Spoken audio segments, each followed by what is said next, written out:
Hey guys, what's going on? Welcome to the channel. I'm Excoundrel, and I'm really ill. I thought I had tonsillitis. It sounds, well, I think I have COVID, did a test. And I was supposed to go to a wedding today, one of my best friends, and I just couldn't make it because I'm just so unbelievably ill. But I really wanted to get a video out because I don't like not posting a video, and the kids are in bed, so I thought I'd just struggle through and make a video. But I want to show you kind of an interesting deck. This deck is obnoxious, really obnoxious. It's been doing the rounds on ladder, especially at the lower levels. This, I will caveat, this deck is better at the lower levels. And the reason it's better at the lower levels is because most people aren't running things that would counter it then. The deck is a deck that can win in 30 seconds or lose in 30 seconds. You'll find the higher elo you go, the more difficult this deck is to play. And I'm going to straight up tell you now, I'm not selling you an S plus tier deck. This is not an S plus tier deck. This is a really obnoxious, toxic deck that is good for climbing because the games are just so short. It all revolves around using Sappers, Cheat Death, and Smoke Bomb. The rest of your cycle units are there to bring your cost of everything down as low as possible. Your highest cost you run is 3. You run 4 1 costs and 2 2 costs. So in general, you can get a very low cycle going with this deck. And there's lots of decisions that you have to make. It's very micro-intensive, lots of decisions. And as you get higher, you'll find that people run stuff that counters it. So things like Blizzard, very good into this because it locks your Sappers in place and lasts longer than Cheat Death most of the time. You've got things like Chain Lightning, which can be used before you use Cheat Death. So it's a bit of a guessing game as to whether they're going to use Chain Lightning or not. There's things like Arcane Blast, any kind of spell that deals direct damage like that. Polymorph, hard counter to this, very difficult to play around. And to be honest with you, any kind of deck that executes your side tower, because you do need your side tower to win. So that sounds like a lot of really bad situations for this deck to find itself in. But what I will tell you is you can play around a lot of them because of just how fast the cycle is in this deck. And that's the most important thing. Right. Let's talk about the deck itself. So we're running Charlga. Now, ideally, you want Cavernous Mists to reduce the deploy cost by 1. It just means that you have an extra 1 cost in your deck, which is useful because we want a low cycle cost. Bristleback, people are asking me why Bristleback has now become quite popular on Quillbore. The reason is Dark Iron Miner. Bristleback Quillbore directly counters Dark Iron Miner, difficult to play around. We want the increased speed in Through the Shadows. We want obviously, the rocket-powered turbo boots for Goblin Sapper. Cheat Death, it doesn't really matter. Like, maybe Apocalypse would be best because honestly, Vampirism makes no difference here, but Cheat Death, it doesn't matter. You're just using it for the spell. You want Amplification on Arcane Blast, and you want Poison on Defias Bandits because there are no chests on this map. So Poison actually makes Defias Bandits really strong at taking out individual high-cost units, and it makes them a very, very good defensive unit as well. What I'm going to do is I'm going to do some commentary over some games that I played today. So let's jump into it. I'm going to skip back and forward to make sure I'm getting to the gameplay. I'm actually so annoyed, guys. I did the full review, and I realised I hadn't turned down the game sound from the clip, and you couldn't hear what I was saying, so I'm going to do it again. Right, so we're going to try and skip to the start of the game. So we're against a Maiev here. So, versus a Maiev, they don't usually run anything that is going to actually threaten our... well, she's running Safe Pilot, so they don't usually run anything that's going to threaten our Goblin Sappers. Now, with Safe Pilot, you have the Cheat Death for that very reason. Safe Pilot is actually very dealable.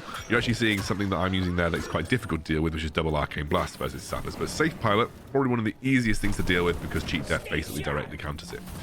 So what you're going to do is you want to cycle as quickly as possible to your next set of Goblin Sappers. Now, body blocking can be an issue. We are going to just drop Cheat Death just in case, but in that case, that was a bit of a misplay from me. We didn't actually need to drop Cheat Death in that scenario. And we're actually just going to try our very best to defend. Now, this deck does not have a great defense. It has really bad air defense, but essentially you are just looking to race the opponent as quickly as possible. We're going to use Cheat Death once more for a very quick win. That was a very easy example of how this deck plays out with very few obstacles. The games you're going to see throughout this kind of review, not always going to be the case. We have to deal with a lot of the hurdles that I talked about in the intro. So we are against a Rend. Now, quickly, I'm going to pause. Sorry, I just had to sniff. So, with Rend. Rend is very air heavy. It means that we do not have a great defense versus him because we have absolutely next to no air defense. Now, we are going to stop that Pyromancer. It's not really a threat to our Goblin Sappers, but we just want to delay any damage that we can getting to our base. We also don't have our Sappers in hand, so we can't actually cycle the way that we want to. Now, we've just seen Drake come down. We now have our full combo. We'll do this. We will drop our Smoke bomb, and there is the first thing that we need to talk about. We have just seen him use Chain Lightning. Chain Lightning is a counter to this deck because it can be used before you can predict using your cheat death. However, it's not an impossible situation. We know that his Chain Lightning is somewhere after his Drake and Harpies, so when we see Drake and Harpies, we know that he's going to have Chain Lightning in hand. Also, his deck is far more expensive than ours, and if we're able to deny gold and don't let him take control of the gold, because we have Quillball, which we can stop that happening, we can outcycle him. So we should be able to get a couple of our Goblin Sappers down before he's able to consistently use his Chain Lightning. So this is what we're going to do here. Now, he actually has Harpies with the gold, which is very annoying, which means he's now generated quite a decent amount of gold. We are very healthy in terms of our own gold value, though, and we will actually just drop a defense there versus the Rend. Now, we've seen Rend come down again.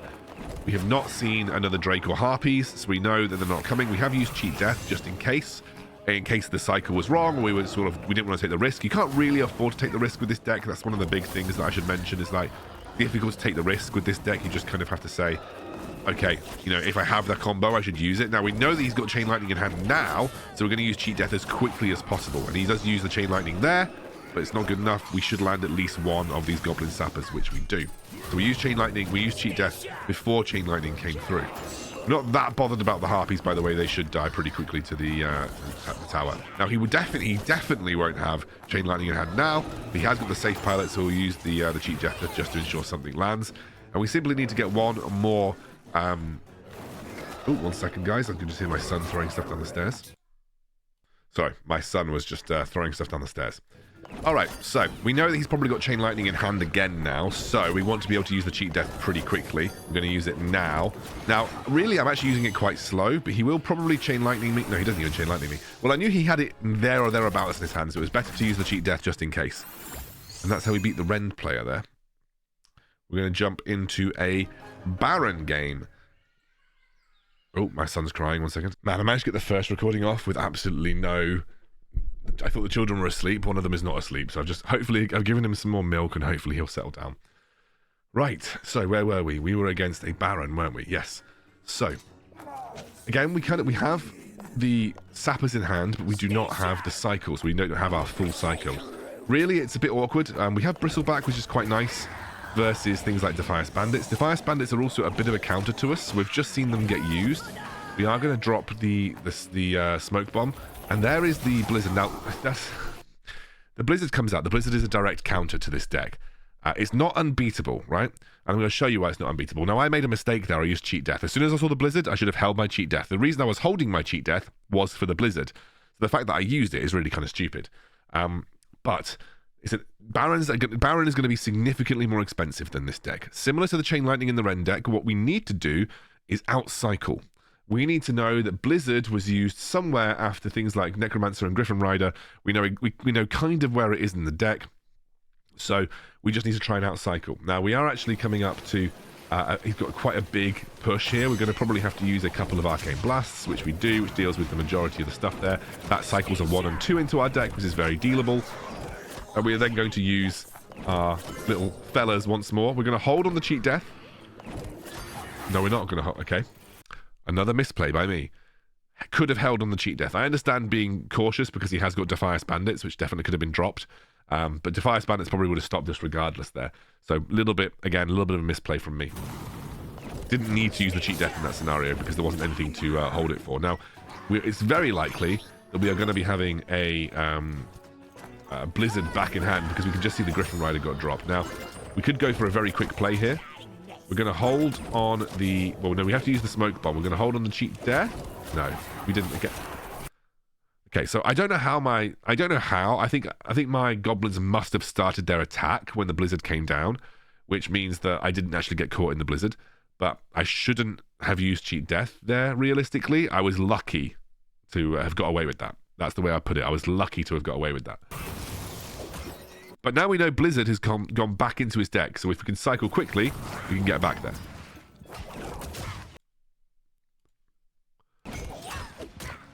We stop him from farming gold, by the way. We just stop him from taking that gold mine there. We need to deny as much gold as possible. The reason being is we don't want him to get a quick cycle back to that Blizzard. So we're going to go straight in for another push with our Goblin Sappers. We are going to use Cheat Death just in case, because we know this is the finishing blow. We don't want any funny business, because if we didn't win here, we might not have won further down the line. Okay, this deck is now, we're going up against a Old Murkai. Now, with Old Murkai, traditional Old Murkais, you will find this quite hard to play. They'll have a lot of bodies that can block the bridge, which make it difficult for you to get your Goblin Sappers through. And they'll be able to overwhelm your base very quickly if they have a good push right at the start. So this is a deck that is quite difficult to play into Old Murkai. Now, what you really want to do is let them group around your base, use a couple of Arcane Blasts, and then go to the next set of Old Murkais. And then just keep trying to outcycle them, hope that you deal more damage than they do to your base.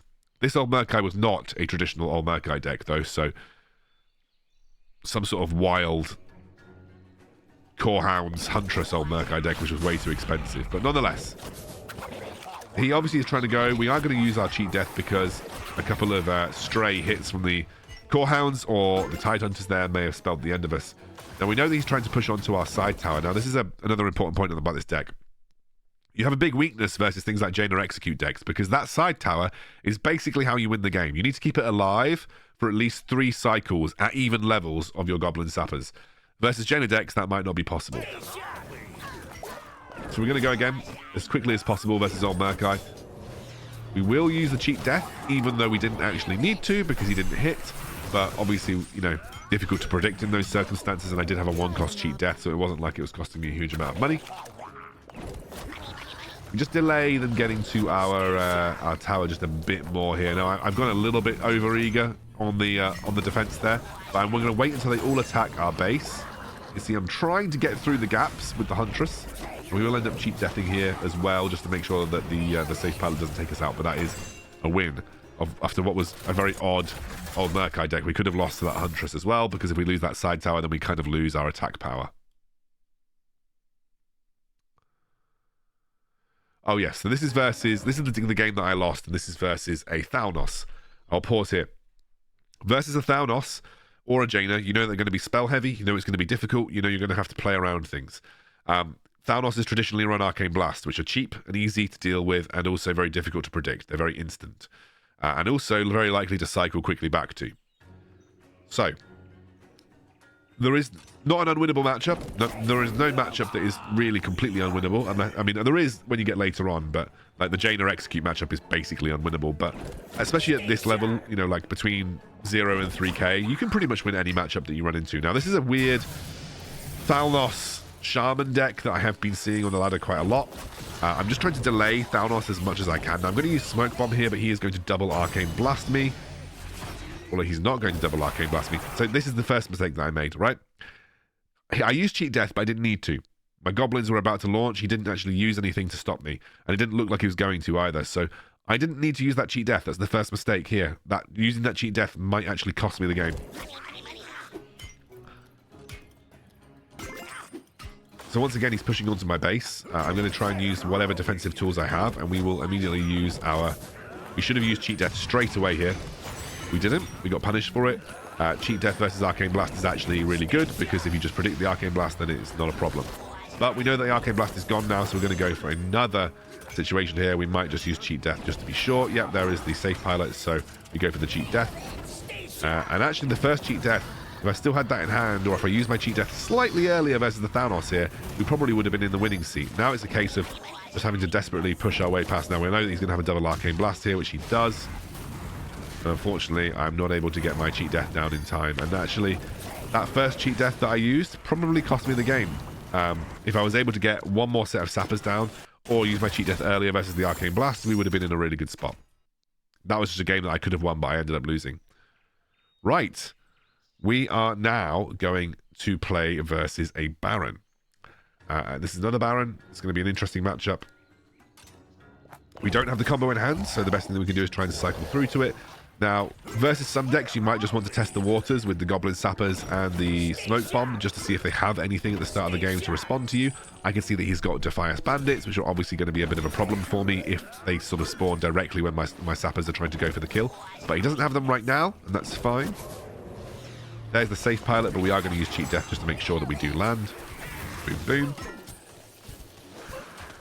Probably need to use a couple of Arcane Blasts here. There's a lot of Skeleton Mages that we want to deal with. Now, Abomination is slow. Versus slow decks, you just want to try and outpace them. There is the Defiance Bandits. I'm going to get stuck on them. And unfortunately, I only land one, but it's better than landing none. But now I know the Defiance Bandits have been used, I can try and cycle again to get back towards my Goblin Sappers. Now, again, versus these types of decks, you know that you're not going to win once they actually get to your base. You just want to try and distract and defend as much as possible. We're going to use Cheat Death there just to make sure that we do land, and we do. And now it's just a case of landing one more of our Sapper combos. We don't have any gold though, so it's just a case of saving up. We probably have Sappers, one cost Smoke Bomb, one cost Cheat Death. We've just seen the Defiance Bandits get used, so we don't have to worry about those guys. And it'll be a case of he's dropping Safe Pilot, but we do use the Cheat Death, which ends up landing both of our Sappers into the base, which is great. Right. Now we are versus a Jaina. And Jaina is, again, one of those matchups that can be quite interesting because she runs a lot of spells. Specifically, Jaina Execute decks are quite difficult to deal with. But this is a Jaina Huntress deck, so it's not going to be your typical kind of Jaina deck. Is going for the gold, and what you're going to see me use is the Bramble to try and defend that as much as I can. He will use his own Quillbore in response. I will use my Defiance Bandits to deal with the Huntress. They're very good at doing that. So we have the standard Safe Pilot response, which is very easily dealt with, and then we see the Blizzard. Right, pause, here again. It's an expensive Jaina deck. So we know that she runs Huntress and Blizzard, and then we know that there's Safe Pilot and things like that in there. So we know it's quite an expensive Jaina deck. We've just seen Blizzard come down after Safe Pilot, so we know kind of where it is in the deck. That means we can outcycle, and that's going to be our game plan. We want to outcycle. We know that we'll probably land one, and then we'll get another Blizzard, and then we can land one, and then we'll get another Blizzard, and then we'll land one. It's just trying to defend as much as we can until we can land enough of those to make it worth it for us. And we have the full combo here again, so we are going to go for it. We haven't seen any other spells. We're going to hold on our Cheat Death. This is me playing much better than I was previously. We hold on to our Cheat Death. So we now have it in hand for the next time that we need to cycle, which is really good. We're going to drop a Kobold Miner. We need to drop a one-cost Charlga, and we are again in the money for a little combo with our Goblin Sappers. Now we are going to use Goblin Sappers. We're going to Cheat Death on the Safe Pilot, and she doesn't have enough to get the Blizzard down. Now we know that Safe Pilot has just come down, so that means Blizzard is next. So it means that we really want to try and use just Goblin Sappers and Smoke Bomb. Why do we want to use Goblin Sappers and just Smoke Bomb into Blizzard? Because it forces what is essentially a negative gold trade on paper. So the reason I'm not using anything here, I actually used Cheat Death. Probably shouldn't have done it. Massive misplay from me, by the way. The reason I did that, by the way, is because I thought, oh, maybe she doesn't have the gold for Blizzard. So I was making a presumption that she didn't have the gold for Blizzard. I then used Smoke Bomb thinking, oh, well, maybe I'm going to outlast the Blizzard. You do not outlast Blizzard. If Blizzard comes down, accept it. Just go for the next cycle. So that was a mistake from me. But she's not really done much damage to my base, and we're kind of in an okay spot. We've got a lot of gold to work with, so it's not going to be too much of a problem. Defiance Bandits are very good at dealing with a solo Huntress threat, and we now know that there is no Blizzard in hand to deal with this, so we're just going to use the Cheat Death to make sure that we can get through, and we end up winning the game. Boom. So, this is the first match that I know is versus someone that's quite good. Raven I play in sort of the 3 to 4k range all the time, so I know that this person is quite good. Versus a Drakkisath build, which usually means they're not particularly spell heavy, and they are slow. So what you want to do is just try and outcycle before they can get the Drakkisath to your base. And this is going to be an interesting game because that's basically been my whole game plan is to delay Drakkisath. Now, if he'd played his Drakkisath at the start on his left tower, on his closest tower to my base, this might have been a different game. But alas, he plays it very far back, I assume, to cycle into something like the Frostwolf Shaman. Just doesn't work out. So, don't really have anything to do here. When you don't have much to do and you're just trying to cycle to your Goblin Sappers, this is a bad Quillbore from me, but it's just because I'm trying to cycle to something. Now, there's the Goblin Sappers. We're going to use the Smoke Bomb. And there's the Safe Pilot, so we're going to Cheat Death. That means we get the first 2 hits of this game. We're going to farm some gold now. And I'm going to drop a Quillbore to try and deal with the Safe Pilot, but also added bonus of drawing the Drakkisath back up towards... away from my base. The more I can buy time, the better it is going to be for me. There's the Harpies. We're going to use Cheat Death just in case. It was a very, very safe play to make. We have another Drakkisath heading towards our base. Now, actually, Charlga is interestingly quite good against Drakkisath. You can lock it in place. But as I said before, we have absolutely 0 anti-air. Now, could be a case for a good case for a couple of Arcane Blasts, but we're just going to go for the cheat death into combo, which should essentially allow us to... Oh, I only land one, so that was actually really terrible for me. I think I used cheat... I ended up using cheat death a little early there. So we're going to use a couple of Arcane Blasts to clear things up, and then we're going to use our Defias Bandits to just stun things. Now, we are on a bit of a timer, so we've just seen him use Safe Pilot. We are going to run straight at his base, use cheat death just in case. You can see the Desperation Whelps come out. We end up winning the game. A little bit close. Right, that is everything the second time round this time. I hope the background noise wasn't too loud, because the first time round the game sounds were just way too loud. I need to go to bed. I hope you guys enjoy this deck. Have fun with it being toxic on ladder. I hope I gave you enough commentary to kind of understand some of the key things to deal with the counters. And I hope you guys have a lovely day. I'll see you soon.